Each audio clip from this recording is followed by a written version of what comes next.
سب سے پہلے میرے سارے سننے والوں کو میری طرف سے السلام علیکم۔ میں آپ سب کا اپنا علی رضا۔ امید ہے آپ سب لوگ خیر خیریت سے ہوں گے، ٹھیک ٹھاک ہوں گے، بالکل اللہ پاک کے فضل اور کرم سے۔ آج کا جو یہ واقعہ میں آپ لوگوں کے ساتھ شیئر کرنے والا ہوں، یہ میری امی نے مجھے سنایا ہے۔ یہ واقعہ آج سے قریب 25 سال پرانا ہے، جب میرے بابا پاکستان ریلوے میں امپلائی تھے۔ اس وقت ہمیں ایک سرکاری کوارٹر الاٹ ہوا تھا ہجرت کالونی میں۔ کراچی کے جو رہنے والے ہیں انہیں پتہ ہوگا کہ ہجرت کالونی کس طرف ہے۔ یہ واقعہ جو میں آج آپ سب لوگوں کے ساتھ شیئر کرنے والا ہوں، اس واقعے سے ایک میسیج بھی میں آپ سب لوگوں کو دینا چاہتا ہوں کہ کہیں بھی آپ لوگ گھر لیں، اپنا لیں، کرائے کا لیں یا فلیٹ لیں، نیچے کا گھر لیں، جو بھی، اس کی پوری طریقے سے تصدیق کروانی بہت ضروری ہوتی ہے۔ کسی صاحب علم شخصیت سے اس کی تصدیق کروانا بہت ضروری ہوتا ہے۔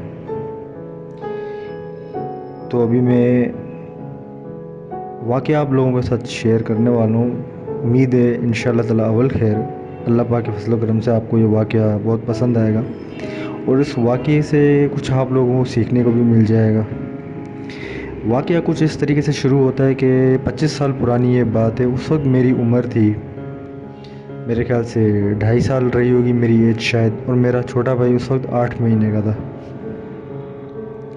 ہماری فیملی میں اس وقت میرے والد صاحب، میری والدہ، میرے ایک بڑے چاچا، میری چاچی، میرے 2 چھوٹے چاچا اور میری پھپھو اور میری دادی ہمارے ساتھ رہا کرتے تھے۔ یہ واقعہ ہجرت کالونی ریلوے کوارٹرز جو کینٹ اسٹیشن سے آگے کی طرف ہے،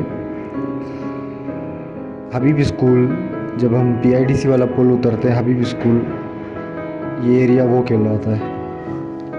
میں زیادہ آپ لوگوں کا وقت برباد نہیں کروں گا، میرے سارے سننے والوں کا۔ میں واقعہ شروع کرتا ہوں۔ ہم جب اس گھر میں 25 سال پہلے شفٹ ہوئے تھے، میں اس وقت بہت چھوٹا تھا۔ آپ لوگوں کو جیسے میں نے بھی بتایا، میری عمر اس وقت 2.5 سال رہی ہوگی، میرے بھائی کی 8 مہینے رہی ہوگی۔ میری والدہ یہ مجھے واقعات شیئر کرتی ہیں مجھ سے، کیونکہ وہ اس وقت اسی گھر میں تھے۔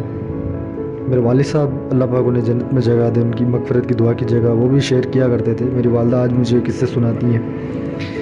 واقعہ کچھ اس طریقے سے ہوتا ہے کہ ہم جب اس گھر میں شفٹ ہوئے، شروعات کے میری والدہ بتاتی ہیں کچھ دن بالکل نارمل گزرے تھے، کچھ دن، کچھ ہفتے، 1 سوا مہینہ گزرنے کے بعد اس گھر میں تھوڑی سی پیرانارمل ایکٹیویٹیز شروع ہو گئی۔ خود بخود پانی کے نلکے شروع ہو جاتے تھے، بچوں کی کھیلنے کی آوازیں،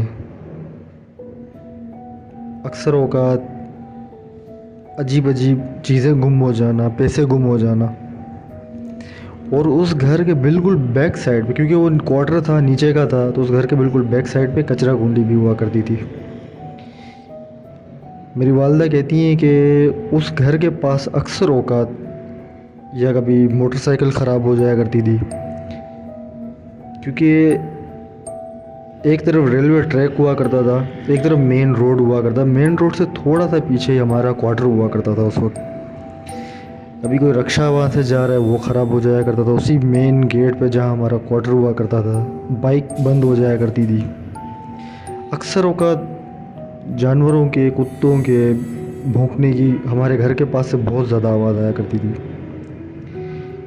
ایک دفعہ میری والدہ کہتی ہیں کہ میرے والد صاحب اس وقت ڈیوٹی پہ تھے، تو میری والدہ سین میں بیٹھی ہوئی تھی۔ اس گھر میں 2 بڑے روم تھے، ایک چھوٹا روم تھا اور وہ بہت بڑا سین تھا۔ گرمیوں کے دن تھے، میری والدہ سین میں بیٹھی ہوئی تھی، تو آپ اندازہ لگا سکتے ہیں آج سے 25 سال پہلے لوڈ شیڈنگ کے کتنے معاملات خراب تھے۔ تو ایک طرف میری والدہ کی گود میں تھا، ایک طرف میرا چھوٹا بھائی تھا۔ تو میری والدہ کہتی ہیں کہ میں نے اپنی جاگتی ہوئی آنکھوں سے اس کوارٹر کے بالکل جو 4 دیواری کی ایک بالکل کونے والا جو کچرا کنڈی والا سائڈ ہوا کرتا تھا،